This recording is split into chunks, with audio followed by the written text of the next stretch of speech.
आज हम दशमेश गुरु के इस बलिदानी बेटे की ज़िंदगी के आखिरी कुछ घंटों से वो सीखेंगे जो हमारी ज़िंदगी के आखिरी पल तक हमारे साथ रहेगा। अगर मैं गुलाम भारत में शादी करूँगा तो मेरी दुल्हन सिर्फ मेरी मौत होगी। क्या हुआ था उन आखिरी कुछ घंटों में, और जो हुआ उसे आज 90 साल बाद जानना और दोहराना क्यों ज़रूरी है? क्योंकि महान लोगों की मौत एक बार नहीं 2 बार होती है। पहली बार जब उनके प्राण उनके शरीर को छोड़ देते हैं, और दूसरी बार जब हम उनके जीवन से कुछ सीखना छोड़ देते हैं। सरदार भगत सिंह के जन्म और मृत्यु को मैं दुनिया का महानतम लिटरेचर मानता हूँ। आज हम दशमेश गुरु के इस बलिदानी बेटे की ज़िंदगी के आखिरी कुछ घंटों से वो सीखेंगे जो हमारी ज़िंदगी के आखिरी पल तक हमारे साथ रहेगा। भगत सिंह से कुछ ना सीखने का मतलब है उन्हें दोबारा मरने देना, और ऐसा हम होने नहीं देंगे। न जाने किसकी नज़र लग गई थी पैरों को, तमाम उम्र चले और कहीं नहीं पहुँचे। ऐसा होता है जब चलने वाले को यही ना पता चले कि पहुँचना कहाँ है। हम में से कितने ही काबिल लोग अपना लक्ष्य चुनने में इतनी देर कर देते हैं कि उस लक्ष्य तक पहुँचने के लिए वक्त ही नहीं बचता। भगत सिंह सिर्फ 12 साल के थे जब पंजाब में जलियांवाला बाग हत्याकांड हुआ। सिर्फ 12 साल के। वो बैसाखी का दिन था। ब्रिटिश सरकार ने उत्सव का दिन मातम में बदल दिया। हजारों लोगों को, बेगुनाह लोगों को गोलियों से भून दिया। भगत सिंह ने लहू से लाल हो चुकी जलियांवाला बाग की मिट्टी को अपनी मुट्ठी में भरकर सौगंध ली, अंग्रेजों को छोड़ूंगा नहीं। 12 साल की अबोध आयु में जब उनकी उम्र के बच्चे शायद गिल्ली डंडा खेल रहे होंगे, भगत ने तय कर लिया था कि वो अंग्रेजों से खून की होली खेलेंगे, और जो तय कर लिया वो करके दिखाया। उस दिन के बाद एक पल के लिए भी भगत का फोकस नहीं हिला। पढ़ना, लिखना, खेलना, कूदना सब चलता रहा, लेकिन बैक ऑफ द माइंड लक्ष्य साफ था, अंग्रेजों का अंत। एक दिन की बात है, उनके पिता ने देखा कि नन्हा भगत मिट्टी में कुछ दबा रहा है। उन्होंने पूछा तो भगत बोले, बापू इंकलाबी हो रहा हूँ, धरती में पिस्तौल बो रहा हूँ। एक बीज से हजारों बंदूकें जन्म लेंगी, अंग्रेज गिन नहीं पाएंगे इतनी गोलियां चलेंगी। सचमुच भगत सिंह की दागी गोलियां गिनने में अंग्रेजों का नंबर सिस्टम फेल हो गया।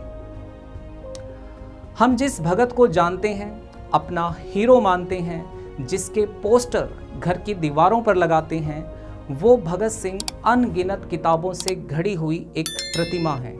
भगत सिंह के रोम रोम में हजारों पन्नों का ज्ञान भरा हुआ था, और इसलिए जिंदगी के हर एक माकूल सवाल का जवाब था उनके पास।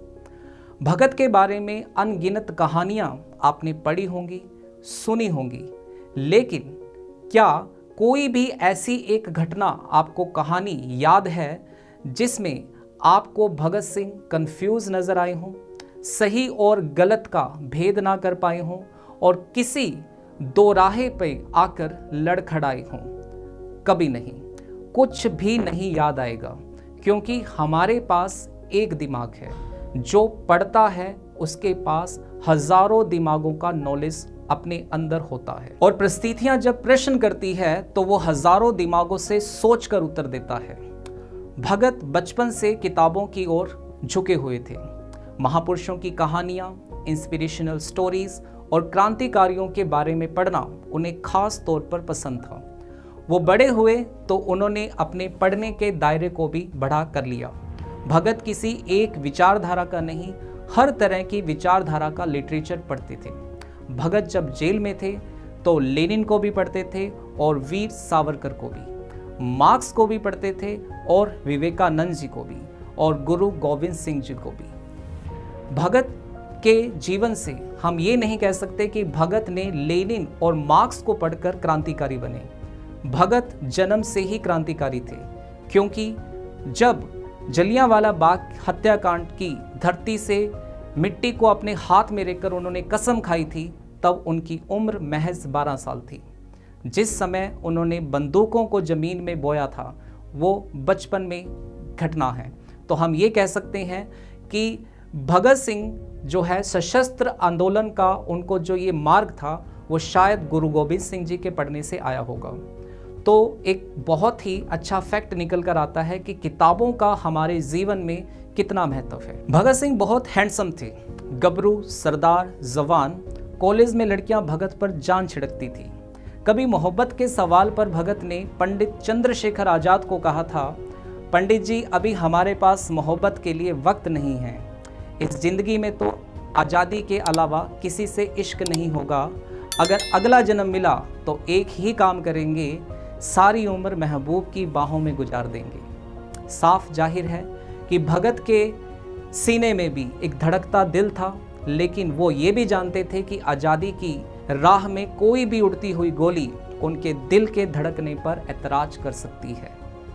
कभी मिट्टी में बंदूकें बोने वाले भगत ने कभी मोहब्बत का पौधा अपनी दिल की जमीन में पनपने ही नहीं दिया। मैंने ये सोचकर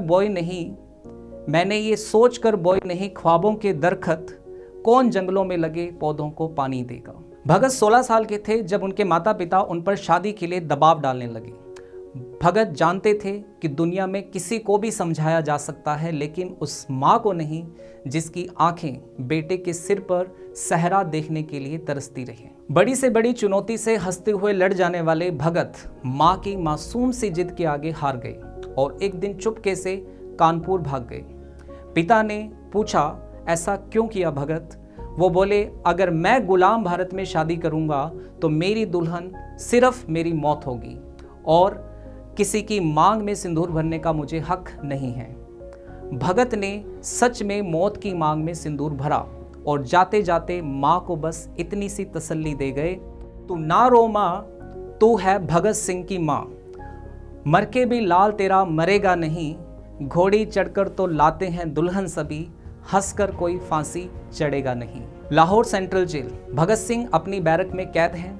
फांसी का हुक्म सुनाया जा चुका है, तारीख नज़दीक आती जा रही है। अंग्रेज ऑफिसर रॉबर्ट और पार्कर उनसे मिलने आते हैं।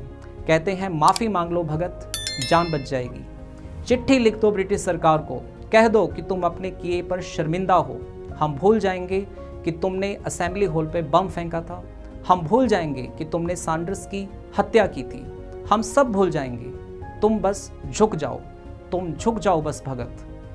भगत उन ऑफिसर्स की तरफ देखते रहे, कुछ नहीं बोले।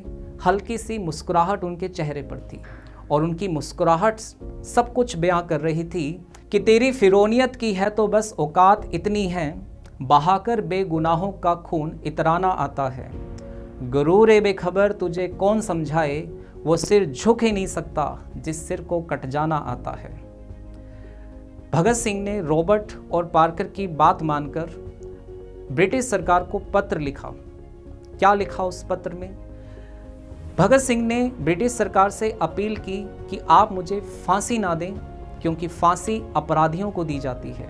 मैं क्रांतिकारी हूँ, मैं भारत का लाल हूँ, मुझे चौराहे पर खड़ा करके गोली मारने का हुक्म दे दिया जाए।